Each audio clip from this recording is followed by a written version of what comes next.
गर्मी की छुट्टियों का समय था। हर साल की तरह परीक्षित इस बार भी अपने दादाजी के घर आया था, लेकिन इस बार माहौल कुछ अलग था। शहर के बाहरी इलाके में बना उनका पुराना शांत घर हमेशा परीक्षित के लिए रोमांचक जगह रहा था। वहां की हर चीज उसे अद्भुत लगती थी। पुराने झूले, दादाजी के अनगिनत किताबों के ढेर और उनका विशाल खलिहान। लेकिन इस बार कुछ बदल गया था। जब वह पहुंचा तो उसने देखा कि दादाजी पहले से कहीं ज्यादा व्यस्त लग रहे थे। उनकी आंखों में चमक थी और वह बार बार खलिहान में आते जाते दिख रहे थे। दादाजी, आप वहां क्या कर रहे हैं? परीक्षित ने जिज्ञासा से पूछा। ओह, कुछ नहीं, बस थोड़े पुराने सामान ठीक कर रहा हूं, दादाजी ने जवाब दिया। लेकिन उनकी मुस्कान में कोई रहस्य छिपा हुआ था। परीक्षित को लगा कि कुछ न कुछ जरूर गड़बड़ है। वह उनके खलिहान में झांकना चाहता था, लेकिन दादाजी ने सख्त हिदायत दे रखी थी। खलिहान में बिना पूछे मत जाना, वहां बहुत कीमती चीजें हैं, कुछ टूट फूट सकती हैं। परीक्षित को यह सुनकर बहुत अजीब लगा। आखिर ऐसा क्या हो सकता है जो मुझे वहां नहीं जाने दिया जा रहा? उसने मन ही मन सोचा। एक रात जब घर के सभी लोग सो रहे थे, परीक्षित से रहा नहीं गया। वह चुपके से अपने बिस्तर से उठा और खलिहान की ओर बढ़ा।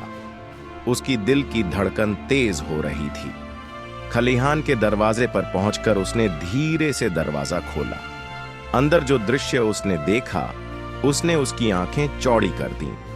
खलिहान में एक बहुत बड़ा प्रोजेक्ट चल रहा था। वहां लकड़ी के फ्रेम, विशाल पंख और छोटे छोटे पुर्जे बिखरे हुए थे। बीच में एक बड़ी सी मशीन खड़ी थी जो आधी तैयार लग रही थी। उस पर प्रोपेलर लगे थे और एक सीट बनाई गई थी। यह क्या हो सकता है? परीक्षित ने खुद से पूछा। वह ध्यान से चारों तरफ देखने लगा। तभी उसे पीछे से आवाज सुनाई दी। तुम यहां क्या कर रहे हो? परीक्षित घबरा गया। उसने देखा कि दादाजी उसके पीछे खड़े थे। दादाजी, यह सब क्या है? उसने डरते डरते पूछा। दादाजी ने थोड़ी देर तक कुछ नहीं कहा। फिर उन्होंने मुस्कुराते हुए कहा, ठीक है, अब तुम जान ही गए हो तो छिपाने का कोई फायदा नहीं। यह मेरी उड़ने वाली कार्यशाला है। उड़ने वाली कार्यशाला? परीक्षित हैरान था। हां, दादाजी ने समझाया, यह मेरा सपना है। मैं हमेशा कुछ ऐसा बनाना चाहता था जिससे इंसान खुले आसमान में उड़ सके। बचपन से ही यह ख्याल मेरे दिल में था और अब इस उम्र में मैं इसे पूरा कर रहा हूं। लेकिन दादाजी, क्या यह सच में उड़ सकता है? यह देखने के लिए हमें इसे पूरा करना होगा।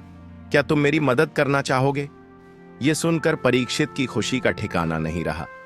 बिल्कुल, मुझे बताइए कि मुझे क्या करना है। इसके बाद दादाजी ने उसे हर छोटी बड़ी चीज सिखाई। कैसे पुर्जे जोड़ने हैं, पंख कैसे काम करते हैं और इंजन को कैसे ठीक करना है। परीक्षित के लिए यह सबसे मजेदार गर्मी की छुट्टी बन गई। कई हफ्तों की मेहनत के बाद उनका पहला प्रोजेक्ट तैयार हो गया। यह एक छोटी उड़ने वाली साइकिल थी जिसमें हल्के पंख और छोटा सा इंजन लगा था। दादाजी और परीक्षित ने इसे मैदान में ले जाकर टेस्ट किया। तैयार हो? दादाजी ने पूछा। हां, परीक्षित ने उत्साह से जवाब दिया। दादाजी ने इंजन चालू किया। साइकिल ने थोड़ी देर में जमीन छोड़ दी और हवा में कुछ फीट ऊपर उठ गई।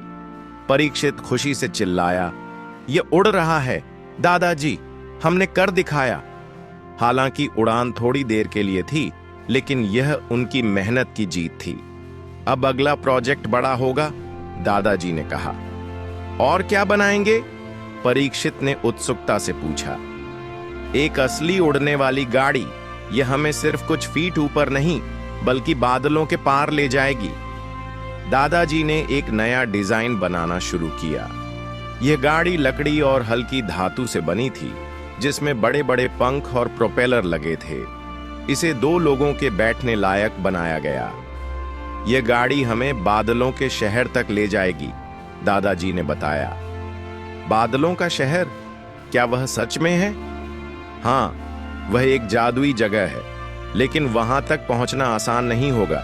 हमें कई चुनौतियों का सामना करना पड़ेगा।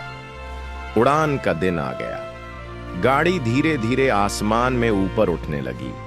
परीक्षित खिड़की से बाहर देख रहा था। नीचे का नजारा अद्भुत था, लेकिन रास्ता आसान नहीं था। अचानक उन्हें एक बड़ा तूफान दिखाई दिया। तेज हवा, चमकती बिजली और घने बादल उनके रास्ते में आ गए। गाड़ी हिलने लगी। दादाजी, अब क्या करेंगे? परीक्षित ने घबराकर पूछा। शांत रहो परीक्षित, हमें इसे संभालना होगा। दादाजी ने गाड़ी को स्थिर रखने की कोशिश की। काफी मशक्कत के बाद वे तूफान पार करने में सफल हुए। तूफान के पार जाते ही उन्होंने एक अद्भुत दृश्य देखा। आसमान में एक विशाल शहर था जो बादलों पर तैर रहा था। मकान, पेड़ और रास्ते सब बादलों से बने थे। वहां के लोग हवा में तैरते हुए चल रहे थे। शहर के राजा ने उनका स्वागत किया। तुमने यहां तक पहुंचकर अपनी बहादुरी और हुनर साबित किया है।